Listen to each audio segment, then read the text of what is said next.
Welcome to the second blog in the Watching the Best Picture series. I've had ideas for other video series, but I thought it'd be better to get a few of these under my belt before trying something new. If you're unfamiliar, this video series is me going through all the best pictures that the Oscars have ever announced. The first awards were hosted in 1929, so there are so many movies to go back and watch. If you did not watch the first Best Picture, I'd go see it because not only is it the start of this series, it's also just a great movie. This video is about the Best Picture winner. Filmed in 1929, The Broadway Melody was the top grossing movie for the year 1929.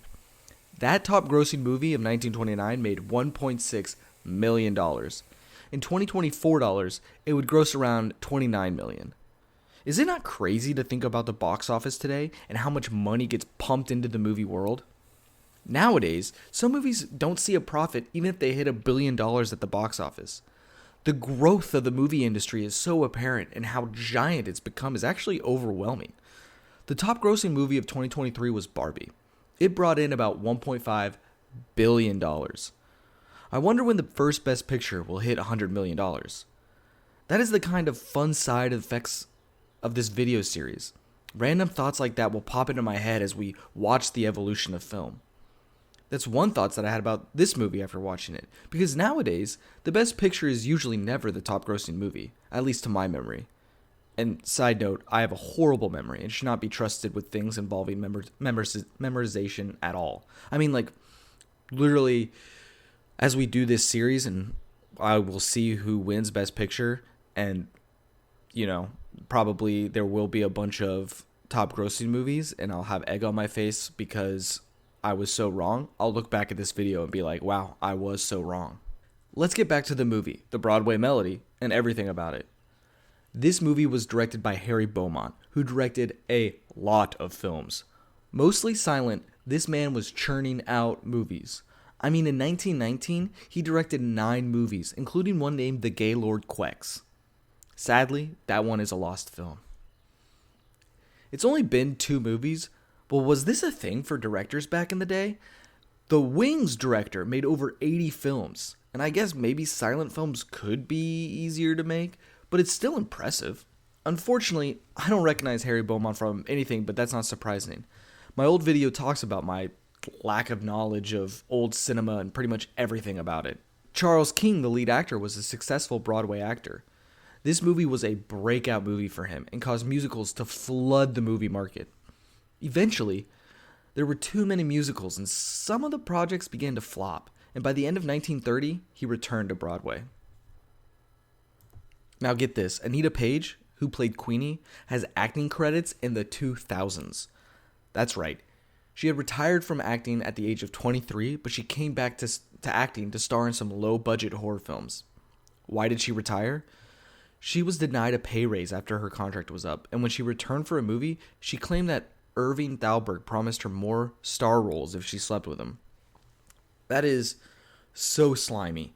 It reminds me of the mission in LA Noire with the hidden camera room and the casting area. You just can't help feeling disgusted after the case and the idea of old Hollywood, or maybe not so old Hollywood.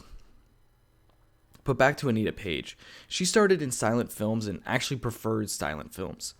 They would play mood music in the background in order to get the actors in the right mood, and she loved that aspect of shooting. She also got a lot of fan mail and even got a marriage proposal from Benito Mussolini. That's flattering, I guess? Bessie Love, the other main actress, also had a celebrated career. A fun thing about her is that she's credited with being the first person to do the Charleston dance on film. She also moved to England later when she was retired, and people kept reporting her as dead. And despite the rumors, she was not dead and had a career that spanned over 7 decades. I've enjoyed doing these little background checks for this series. Reading these stories has given me a glimpse into the history of Hollywood and filmmaking back in the day. I'm seeing these little seeds from the past and seeing how they grow and influence the future.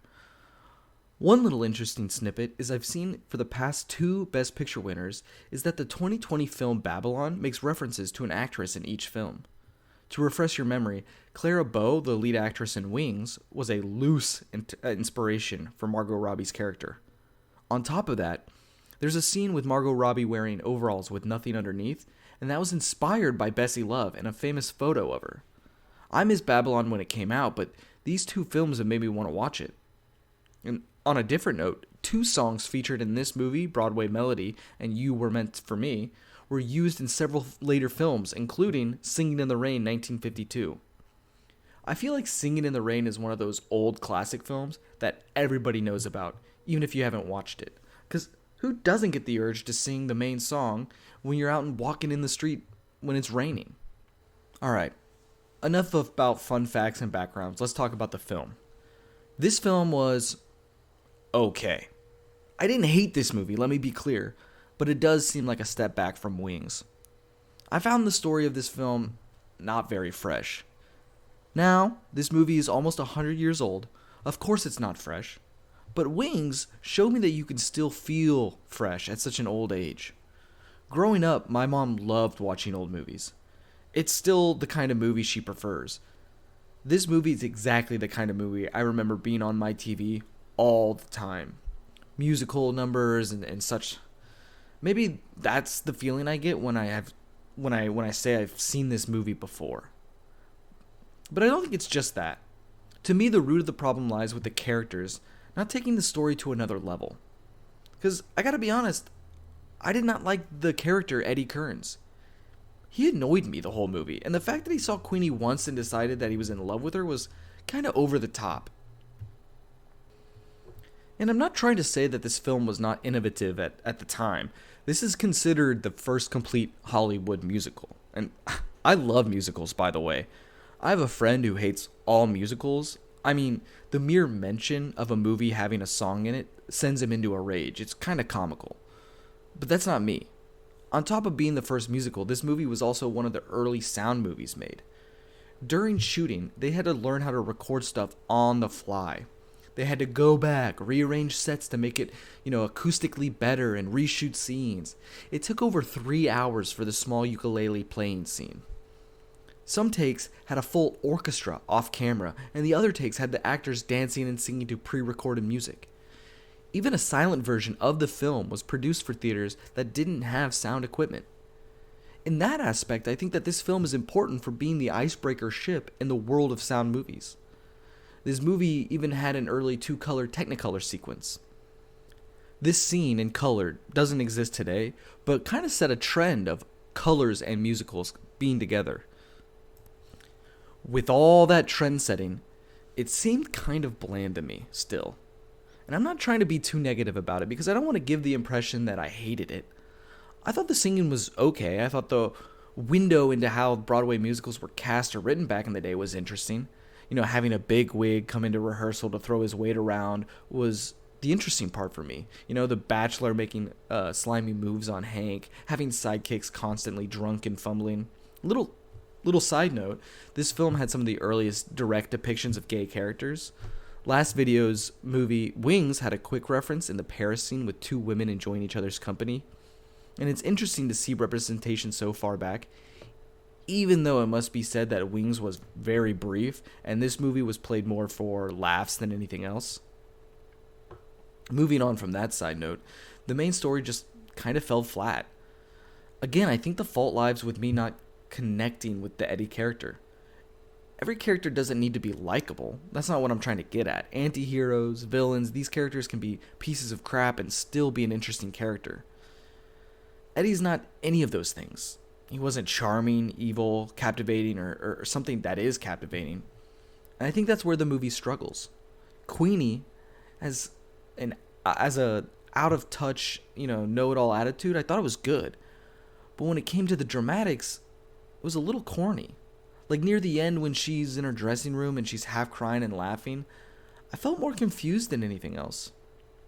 She told Eddie that she was just using him the whole time so he should just leave. Are we supposed to believe that? The crying fit seems like she was lying, but then the ending doesn't seem satisfying to me at all. Are we supposed to feel like she did a noble thing, putting her feelings aside for them both? I don't know. That didn't really work either. I just felt like this scene was supposed to be this big emotional hit in the movie, but didn't really make me feel anything in a strong way. So those are my thoughts on the movie. While I can appreciate some of the groundbreaking achievements, I don't feel like it stood the test of time. I don't think I would recommend this movie to most people just because nothing stands out to me. I wonder how I feel about the other movies that were nominated. Alibi, The Hollywood Review of 1929, In Old Arizona, The Patriot, they all were nominated. And I wonder if they were better, and it kind of gives me the motivation to find my own best picture from 1929. But that's not this series. This series deals with the best picture, and this concludes the second Oscars. Next up is the third Oscars, and that is the 1930 film All Quiet on the Western Front. I'm excited for this.